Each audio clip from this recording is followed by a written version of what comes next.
Muy bien. Los otros dos síndromes, tanto el nefrótico como el nefrítico, son dos síndromes que hay que recordar de maneras muy puntuales, ¿sí? Con los términos, ¿no? Acá nosotros vamos a usar el corte, proteinuria, más de 3.5 gramos, ¿ok? Proteinuria más de 3.5 gramos es el corte para hablar de un síndrome nefrótico, ¿ok? Dentro de ellos, ¿por qué te resalto el corte del nombre? Porque la proteinuria más de 3.5 es un dato bioquímico, pero a ti te van a preguntar, dígame usted un dato clínico de síndrome nefrótico, y todo el mundo va a marcar edema. Y el edema no es un dato fidedigno de síndrome nefrótico, lo es la proteinuria. ¿Por qué? Porque no se correlaciona el edema con la proteinuria. ¿Ok? Eso es importantísimo. ¿Ok? Para las campanadas que molestan. Bien. El paciente nefrótico, el corte es 3.5, pero dependiente de quién? De albúmina. Albúmina. ¿Ok? Si yo boto más de 3.5 y es cualquier cosa, por ejemplo, globulinas, microglobulinas, inmunoglobulinas, eso no hace edemas. Quien hace edema es la albúmina, la pérdida de albúmina. ¿Ok? Eso métanselo a la cabeza. La proteinuria normal, ya saben, tiene que ser menor de 150 miligramos en 24 horas. Eso no se olviden también. ¿Ok? Bien, causas. Cambios mínimos. Cambios mínimos es la causa más frecuente de síndrome nefrótico en niños. En niños.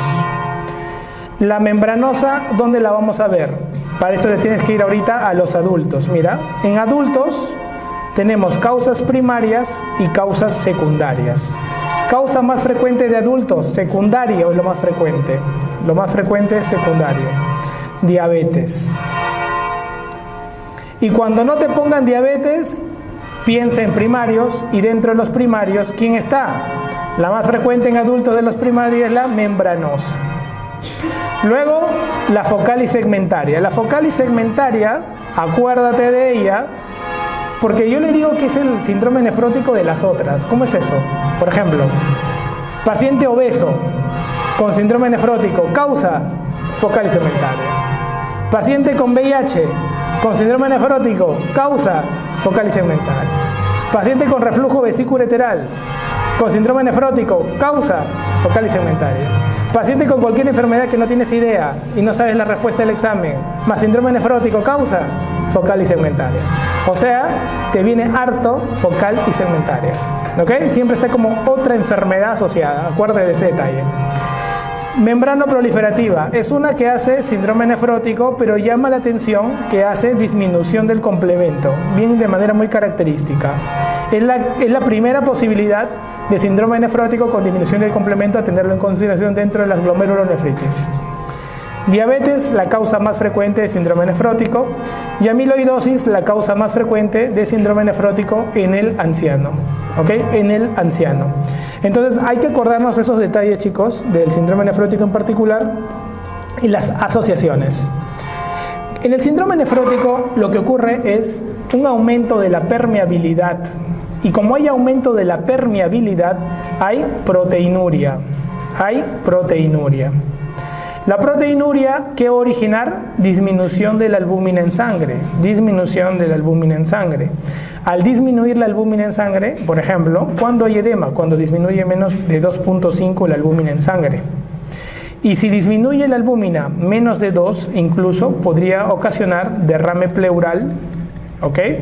Y también ascitis. Derrame pleural y ascitis, ¿ok? Esa disminución por la hipoproteinemia también podría ocasionar, ¿de qué cosa? El hígado se resiente. Cuando disminuye la albúmina, el hígado se da cuenta que está perdiendo mucho la albúmina y le exige el cuerpo producir proteínas. Y el hígado dice, pero yo no puedo producir albúmina, pues es caro. Produce cualquier cosa, oye. Entonces comienza a producir lipoproteínas para compensar esa pérdida. Y al producir lipoproteínas, que es barato, ¿qué es lo que va a ocasionar? Va a ocasionar de que comienza a haber más transporte de colesterol y triglicéridos, haciendo que haya un estado de hiperlipidemia. un estado de hiperlipidemia. Entonces, en el paciente con síndrome nefrótico va a haber un estado de hiperlipidemia, ¿ok? Inclusive, cualquier pregunta que te hagan en el ENAM, cualquiera que tenga metido el colesterol elevado, al toque tú tienes que pensar en síndrome nefrótico, ¿ya? Va a ser tu marcador de respuesta en las preguntas, ¿ok? Asimismo, el hígado disminuye la producción, no solamente él, también los linfocitos, y por eso que hay disminución de inmunoglobulinas. Y esto condiciona a que haya infecciones por encapsulados. Disminuye el complemento, también hay infección, y disminuye la antitrombina 3. Recuerda que la antitrombina 3 es un anticoagulante natural. Y al ser un anticoagulante natural, ¿qué ocurriría? Ocurriría un efecto de trombótico. Entonces, la disminución de la antitrombina 3 puede dar un evento trombótico. Entonces, el síndrome nefrótico se asocia a cuadros trombóticos, ¿no? De trombosis venosa profunda, se puede asociar a cuadros de trombosis venosa renal.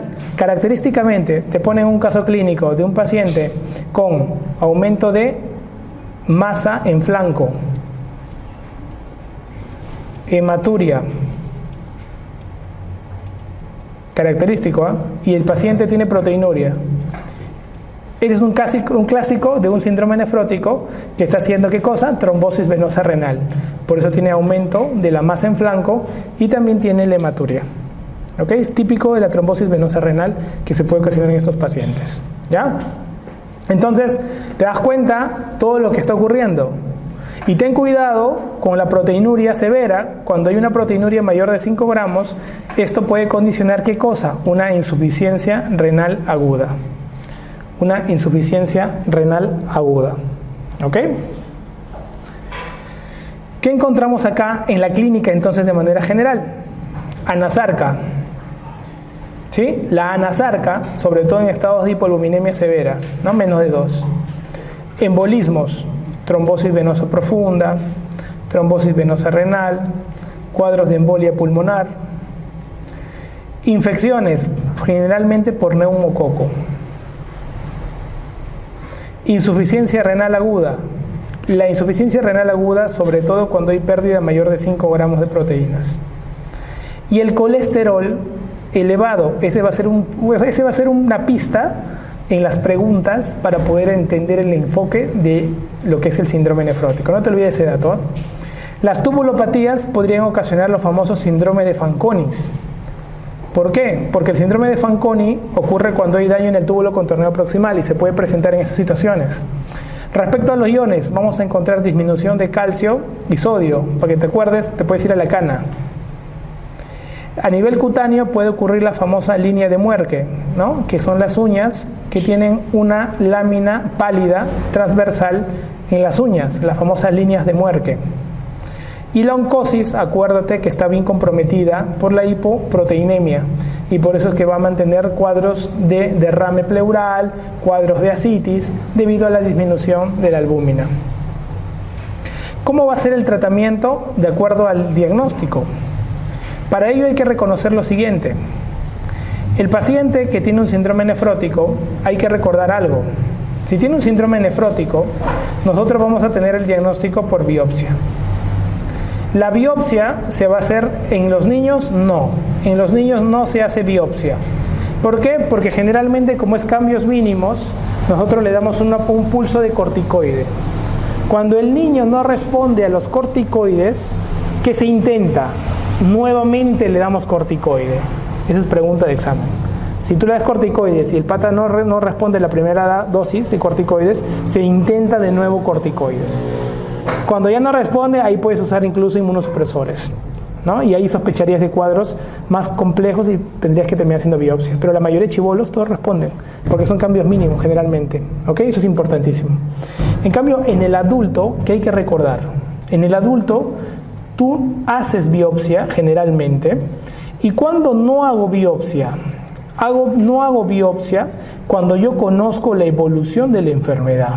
Por ejemplo, si yo tengo un paciente diabético y ya tiene 30 años con diabetes, es lógico que esté haciendo un síndrome nefrótico probablemente. Entonces yo no le voy a hacer a un diabético de 30 años biopsia, porque imagino que es la enfermedad, porque conozco la evolución de la enfermedad.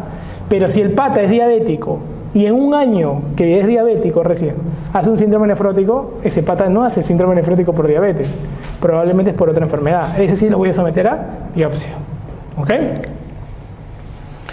El tratamiento básicamente es restricción de líquidos y sal, ¿sí? Diuréticos, y usamos albúmina con diuréticos cuando el paciente, sobre todo, lo hacemos para fundir edemas. Fundir edemas. ¿Ok? Podemos usar yecas también, podemos usar yecas, sobre todo por el efecto antiproteinúrico. Yecas o ARA2, ¿ya? Por el efecto antiproteinúrico. Usamos atorvastatina como preventivo por el estado de hiperlipidemia. Y hacemos profilaxis de tromboembolismo con anticoagulantes tipo enoxaparina. ¿Ok? A los niños, no te olvides, de frente le damos corticoides. De tal manera que responden mejor estos pacientes. ¿Ok?